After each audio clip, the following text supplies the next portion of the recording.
rolling. Hello everyone, my name is Dance Mogul. That's my name that I'm known to everyone as Facebook. I'm the CEO and founder of Dance Mogul Magazine. Dance Mogul Magazine is a youth enrichment magazine that focuses on the positive things that the youth are doing. And now here recently, we've decided to go into a more self-empowerment direction with the magazine. The good news is that we're here at Hip Hop International in Las Vegas, and we have covered this event, and it has been a great experience. Before I go into that, I'll just give you a little bit of background about me and my dancing experience. I started dancing in 1979. Basically, I was a child growing up watching Soul Train, listening to James Brown, Michael Jackson, and so on. Dancing is something that was always in my spirit. I would watch different people dance in the park when I was little. I was always amazed by dancing and just the expression of freedom. And so in '79, as time went on, I saw that dancing was something that I felt was a way that I could express myself, and so it was something that I needed to do. And I saw individuals in my area. I grew up in Newark, New Jersey, and I saw dancers in the inner city of Newark. They were dancing, doing the dances at that time, which were the robot, and they were doing a little popping, and they were miming, and so on. And so I was amazed by these dance styles, and I was also amazed by the way that other people felt the energy of the dancers, and so that's what kind of drew me to dancing. So that's a little bit of history about me and myself. I danced in high school. We were the first ones from New Jersey to make it to the Apollo. That was a pretty big deal at the time because the Apollo, just to be able to be on the same stage with James Brown and to be street dancers on the Apollo at a time when you were only well-known singers was on the Apollo at that time. That was a pretty big accomplishment. The Apollo at that time was considered our Hollywood. New York didn't have a lot of opportunities like the West Coast had as far as platforms for dancers to be able to reach a high level of dancing. The West Coast, they had Soul Trains and just other platforms. Well, New York really didn't have those same opportunities. So if you were able to make it on the Apollo, you were considered that you reached the highest level of accomplishment that a local dancer could reach. And so we were just grateful that we had the opportunity to experience what that felt like. So I danced with my dance partner, Andre. And so we danced for some years, and as time went on, I always had a passion and an interest for dance, and I was able to see how dancing got left behind as hip-hop grew. During the 80s, hip-hop, what was considered hip-hop was the graffiti, the MC music, and the dancing, and just everything about street was considered hip-hop. But what I noticed happening as the rappers started getting more and more popular. Initially, they started off with dancers in their videos, but as time went on, I started noticing that the dancing itself started to tone down and to scale down, and then a lot of dancers didn't have opportunities like the rappers did. And so I took note of that, and it was just something dear to me over the years. I always felt that dancers never really got the respect from the industry that they deserved. And so that brings me to where I am here now, 2012, to where I decided to create a dance magazine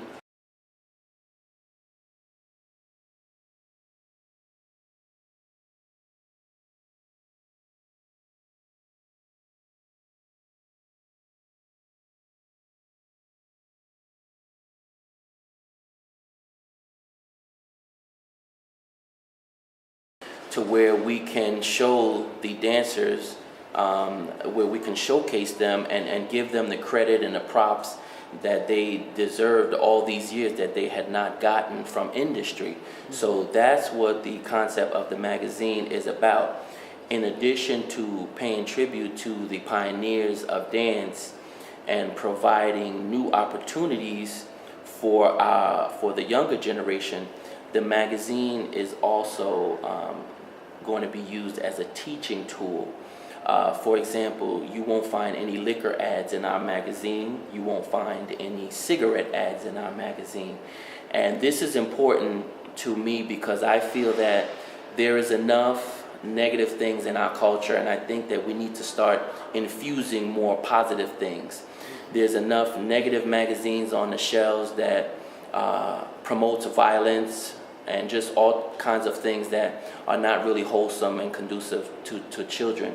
And so I feel as responsible media that it's my responsibility to put together a product that is going to be responsible and respectable towards other people. And so that's what we're doing here at Dance Mogul Magazine. And we're here at Hip Hop International so that we can understand the culture of what Hip Hop International represents. They are an institution that have mobilized people from all over the world together in one facility to where they can come together and dance and exchange the challenge of dance to see who would come out victorious. And so we're here, we're covering this event, and we're grateful for the opportunity. We're thankful to Howard and Karen Schwartz because they also allowed us to promote the ABDC brand in our magazine, and so we just want to publicly thank them for that. We're forever grateful to them for doing that. And we're also thankful that they invited us here to this event. It was a great experience, and we look forward to being able to just share and grow in what they're doing here. So pretty much that's it about me. My son, everybody knows, is Anthony. He's also a dancer. He dances, and we work together, to produce the magazine. So our long-term goal for the magazine is for the magazine to be an outlet for dancers to be able to be seen, to where they can use the magazine as a resume and show themselves to their peers and others that are interested in them. So if you're interested in being in Dance Mogul Magazine, you can reach out to us at urbanvision@gmail.com. Basically, I get a lot of questions where people want to know, what does it take to be in your magazine? How can I be a part of what you're doing? Well, what the requirements are is, it's pretty simple. The requirements is this: whenever you submit anything to us as far as content, if you're going to submit a video, the video can't have no cursing in it. It can't be disrespectful to women, and it needs to be submitted professionally. So that's our requirement as far as video submission. As far as any photos, it can't have anything that is defacing to people, women, or to our culture. And so those are just some of the requirements if you're going to submit something to us to be in the magazines. There are no boundaries. It's not just a dance magazine, although we brand it Dance Mogul. The magazine is inclusive of people that are doing something constructive in their lives, so that way we can not only promote what they're doing, but also promote their efforts in the community, which is what we ultimately look to do, to prop up those in our community that is doing something meaningful. Perfect. Thanks for your time. Mm-hmm.